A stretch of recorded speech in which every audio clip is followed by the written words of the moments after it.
Hi, everyone, and welcome to another Thrive Gwinnett.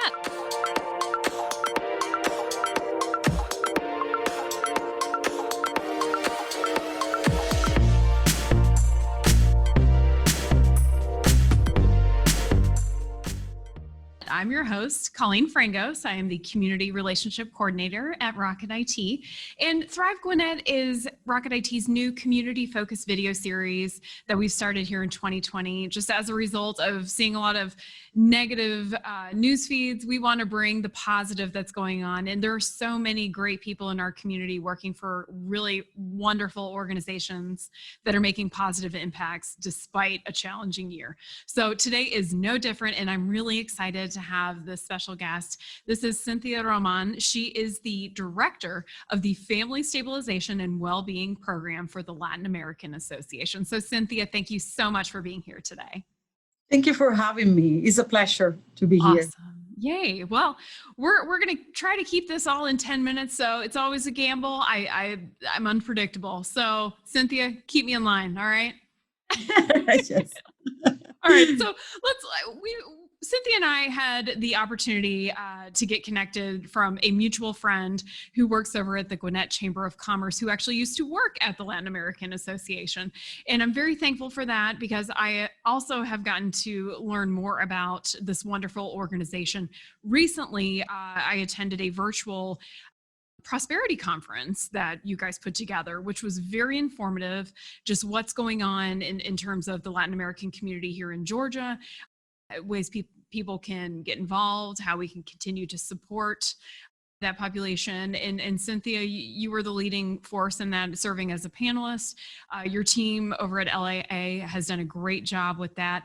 And I'm looking forward to learning more about your program that you're the director of with the Family Stabilization and Wellbeing program. So can you tell our audience that's listening today just a little bit more about what that program does?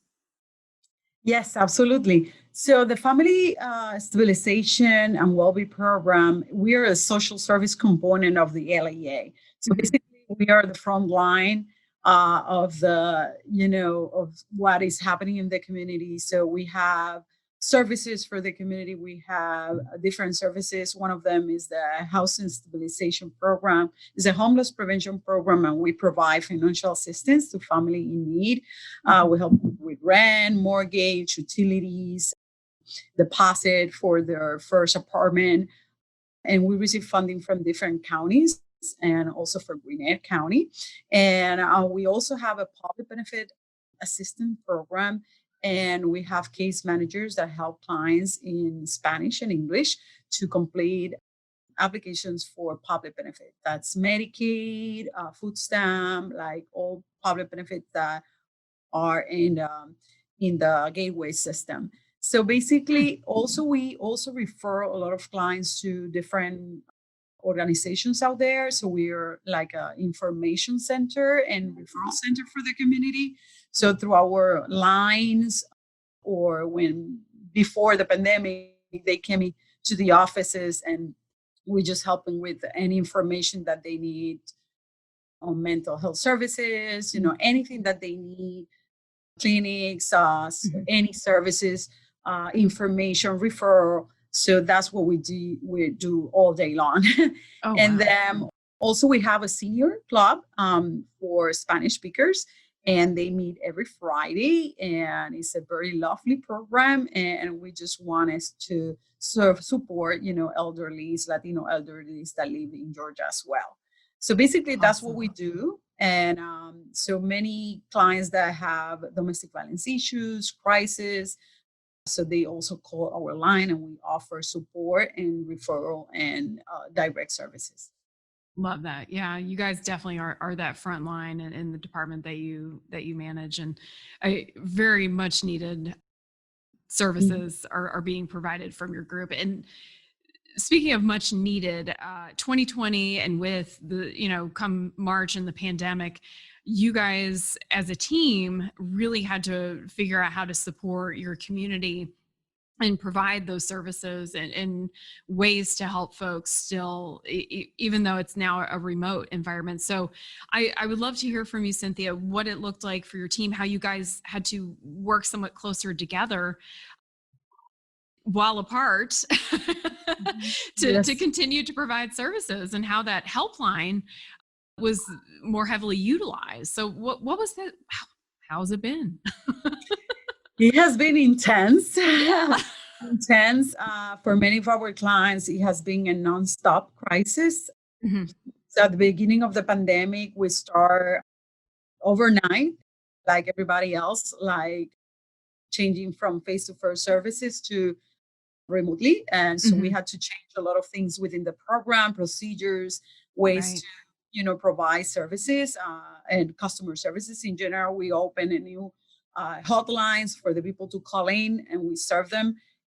We have three centers, outreach Mhm. centers that we provide services to the community. One of them in the main office at DeKalb Mhm. County, one of them in Gwinnett, Mhm. Lawrenceville City, and Mhm. then we have another one in Northwest Georgia in Mhm. Dalton. So through those centers, we just open the line and people just call in and we serve them and remotely applications online, documentation, anything that they need, we just provide remotely.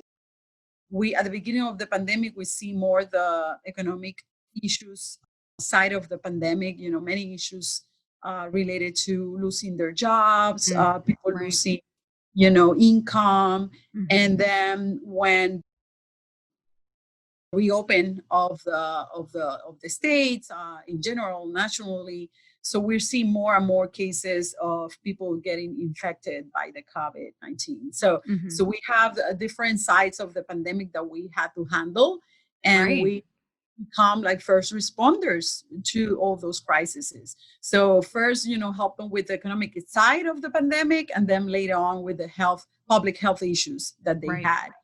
And the problem with our community is that they don't have, most of them, they don't have access to insurance, Mm. or they don't know where to go when they have a health issue.